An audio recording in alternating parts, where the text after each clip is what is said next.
News on eight 9 में कहेंगे आपको खुशामदीद। तबसरे, तज्ज़ियों और रिपोर्ट्स के साथ मैं हूँ उस्मा एजाज खान और मैं हूँ तशाम खालिद। सबसे पहले नजर डालेंगे न्यूज़ आर हेडलाइंस पर।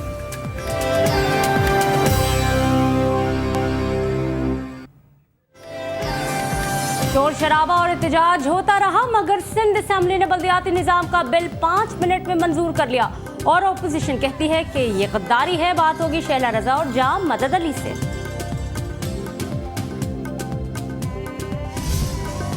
सदर आसिफ अली जरदारी की लंदन में अल्ताफ हुसैन से मुलाकात। क्या सदर जरदारी ने मसालती सियासत का जादू फिर जगा दिया? पूछेंगे इरफान सिद्दीकी से।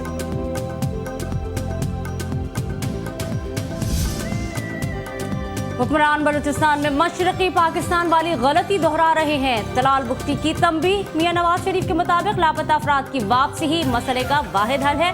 क्या वाकई ऐसा है? तबसरा होगा आरिफ निजामी का।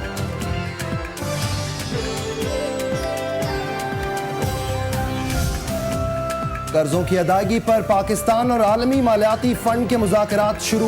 क्या पाकिस्तान को कुछ हासिल होगा? तज्जिया होगा एहतशामुल हक का। रमशा मसीह केस में एक और मोड़। इमाम मस्जिद खालिद जदून के खिलाफ बयान देने वाले गवाहान मुनहरिफ हो गए। कहते हैं पुलिस ने तशद्दुद के जरिए बयान लिया था।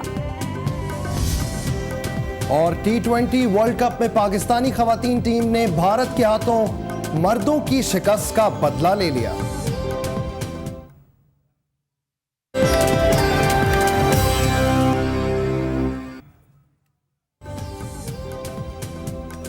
बाकायदा तौर पर खुशामदीद कहेंगे आपको और आगाज़ करेंगे चंद हमूम कानून साजी के हवाले से। सिंध असेंबली की तारीखी रिवायत बरकरार रही और 94 सफ़ात पर मुश्तमिल Sindh people's colony government ordinance 2012 5 minute की मुख्तसर मुद्दत में मंजूर कर लिया गया। शराबे और अवामी एहतजाज की परवाह किए बगैर पीपल्स पार्टी ने बल्दियाती निज़ाम का बिल मंजूर करा के एक सियासी तारीख रकम की और मुखालिफिन पर अपनी धाक बिठा दी है।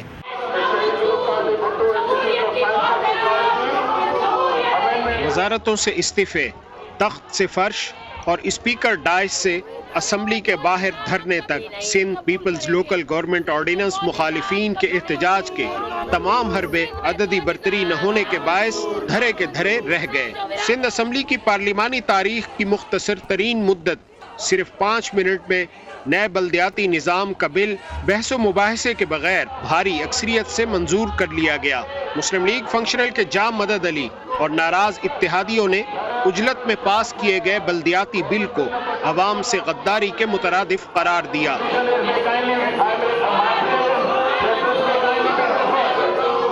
सिंध हमारी माँ है, उसके साथ गद्दारी करना समझो हमने अपनी माँ के साथ गद्दारी की। पीपल्स पार्टी और मुत्तहिदा कौमी मूवमेंट ने नए बल्दियाती निज़ाम पर मुखालिफिन के एहतजाज को बिला जवाज करार दिया। फैसल सब्जवारी का कहना है कि बिल का मुसव्वदा पढ़े बगैर मुखालिफिन ने एहतजाज किया है।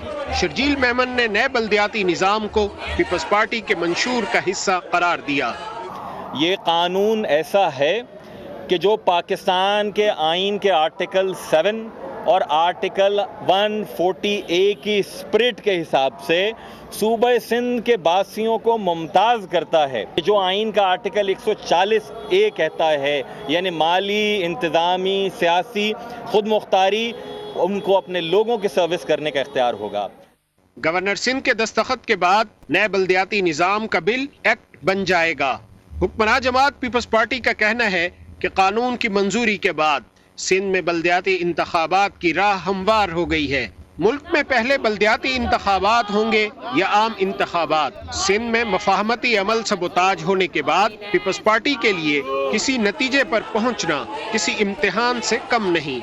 मुल्की सियासी तारीख में बल्दियाती इंतखाबात न कराने का अपना रिकॉर्ड तोड़ने के लिए पीपल्स पार्टी को बल्दियाती निज़ाम की मंजूरी की तरह बल्दियाती इलेक्शन के इनेकाद के लिए कोई करिश्मा दिखाना होगा। सिंध असेंबली में नए बल्दियाती निज़ाम के मुखालफीन एहतजाज करते रहे मगर देखते ही देखते ऐवान ने पीपल्स लोकल गवर्नमेंट ऑर्डिनेंस 2012 भारी अक्सरियत से मंजूर कर लिया।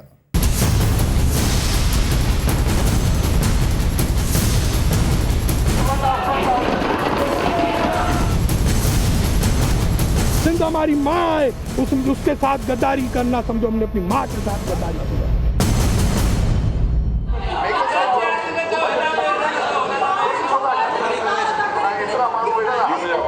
अरकान सिंध असेंबली स्पीकर के डाइस के सामने काफी देर से नारे लगा रहे हैं।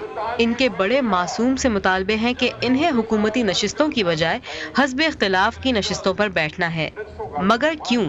वो इसलिए कि पीपल्स पार्टी और MQM ने जिस बल्दियाती निज़ाम पर इत्तेफाक किया उससे ये मुत्तफिक नहीं। हुकूमत के इत्तेहादी नाराज ग्रुप में Muslim League functional, ANP, national peoples party और मुस्लिम लीग काफ हम ख्याल के अरकान शामिल हैं। इन अरकान की तादाद 13 है। जाम मदद अली, मारवी राजदी, नुसरत सहर अब्बासी और दीगर अरकान इजलास में बाजुओं पर स्याह पट्टियां बांधकर शरीक हुए। सबसे पहले तो ये सब अपनी नशिस्तों पर खड़े हुए, फिर नारे लगाते हुए स्पीकर के डाइस के सामने आकर बैठ गए। निसार खोड़ो, जो किसी तौर इनका मुतालबा मानने पर आमादा नहीं थे, से काफी देर तकरार होती रही।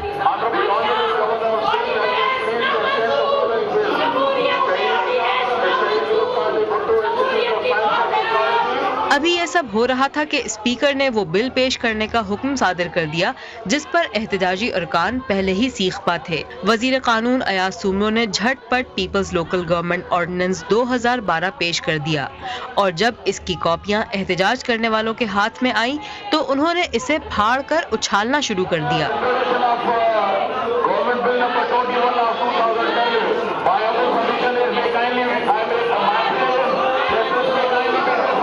जाहिर है वो इसके अलावा कर भी क्या सकते थे, क्योंकि 168 अरकान के ऐवान में उनकी आवाज नकार खाने में तूती की आवाज से ज्यादा ना थी। जब राय शुमारी हुई तो भारी अक्सरियत ने बिल की हिमायत कर दी, जो मंजूर होकर अब कानून बन गया है।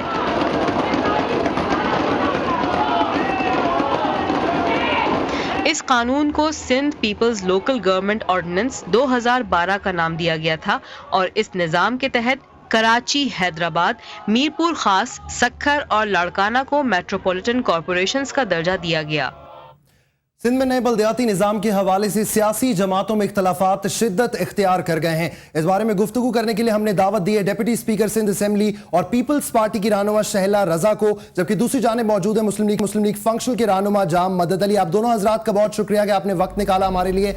जाम मदद अली साहब, आप लोगों का कहना है कि इस बिल की मंजूरी सिंध के अवाम के साथ गद्दारी है। क्या यह दुरुस्त नहीं कि पीपल्स पार्टी और MQM को सिंध के अवाम का मैंडेट हासिल है? जी देखें, पीपल्स पार्टी और MQM को मैंडेट तो बिल्कुल हासिल है, लेकिन जिस तरीके से ये ऑर्डिनेंस लाया गया है तो उनको पता था कि सिंध के लोग इस चीज़ के ऊपर उनके साथ मुत्तफिक नहीं है। तरीक़ेकार अगर मुत्तफिक होते, लोग इसको वेलकम कर रहे होते, लोग पसंद कर रहे होते, तो मेरे ख्याल से ये तरीक़ेकार इस तरीके से नहीं होता कि ऑर्डिनेंस की शक्ल में लाया जाए और एक ही घंटे के अंदर जो है उसको असेंबली के अंदर पुटअप किया जाए, ले डाउन भी हो जाए, पास भी हो जाए और कानून भी बन जाए। मेरे ख्याल से किसी सूबे को, किसी कौम को कानून देने का ये अंधा कानूनी तरीका है, कोई जमहूरी तरीका नहीं है। मेंबर्स को कॉन्फिडेंस में लेना चाहिए था, अवाम को कॉन्फिडेंस में लेना चाहिए था और उसके बाद जो है जाके ये हम कहते कि जी कानून साजी जो है ना लोगों की उमंगों के मुताबिक हुई है और लोगों ने उसको कबूल किया है। जिस तरीके से किया गया है ये तरीका आपने देखा कि किस तरीके से हुआ था। ये कोई तरीका है जिस तरीके से इन्होंने बिल ऑर्डिनेंस लाया, ऑर्डिनेंस के पास उसको किस तरीके से उलटबाजी में पास किया गया, यहाँ तक कि आज जो सीक्वेंस थी बिजनेस की उसमें भी जो है ना पहले एडजर्नमेंट मोशन था, उसकी डिस्कशंस को बाद में रखकर और पहले ये का पास कराया गया। मेरे ख्याल से सिंध की आवाम ने टोटली इसको मुस्तरद किया है। ये सिंध के साथ गद्दारी है और सिंध की आवाम के साथ गद्दारी है और हम सिंध की आवाम के साथ इस इशू के ऊपर हैं और हम इस कानून को कबूल नहीं करते। शैला रज़ा साहब, जाम मदद अली साहब की आपने गुफ्तगू सुनी, सारी कार्रवाई को बिलडोज करके बिल को फौरी तौर पर मंजूर कराया गया, क्या यह दुरुस्त है? कौन सी कार्रवाई बिलडोज हुई? बिल्कुल सीधे तरीके से कार्रवाई हुई। एडजर्नमेंट मोशन जो था, क्योंकि वो उस पर था तौहीन रिसालत के मसले पे, तो बात ये हुई कि अगर आप एडजर्नमेंट मोशन के इसमें लाएंगे तो सिर्फ इसको आधा घंटा मिलेगा। अगर आप इसको एडजर्नमेंट मोशन को डिस्पोज भी ना करें, इसको हम बाद में रखें, ये हमेशा हुआ है कि एडजर्नमेंट मोशन की डिस्कशन को आगे पीछे कर दिया जाता है, उसके लिए दिन मखसूस कर दिया जाता है। देखिए, रूल्स ऑफ प्रोसीजर पे बात होगी तो फिर बात को सुनना पड़ेगा। फिर बल्कि हमने ये भी कहा कि ये एडजर्नमेंट मोशन पे भी बात हो और क्योंकि इसको डिस्पोज नहीं किया जा सकता, टॉपिक ऐसा है। लेकिन हम बिजनेस के बात करेंगे क्योंकि इस पे ज्यादा लोग बोलना चाहेंगे, तमाम मुसलमान है, सबका दिल दुखा हुआ है, बल्कि एक इजाफी काम ये किया जाए कि इस पे रेजोल्यूशन लाई जाए ताकि बहुत सारे लोग तो हमने रेजोल्यूशन लाई, तो हमने तो ज्यादा बिजनेस किया। और एक और बात हमने रेजोल्यूशन जमा भी कराया था। देखिए आपने नहीं कराया, लेकिन वहां जमा हुआ है, आप शोर में सुनते तो शैला साहबा, लेकिन किसी भी बिल को मंजूर कराने से पहले उस पर बहस कराई जाती है, यहाँ तो सिर्फ 5 मिनट लगे। जी बहस मैं बात सुन, आप मेरी बात सुन लें। ऑर्डिनेंस आया 7 तारीख को या 6 तारीख को, ठीक है।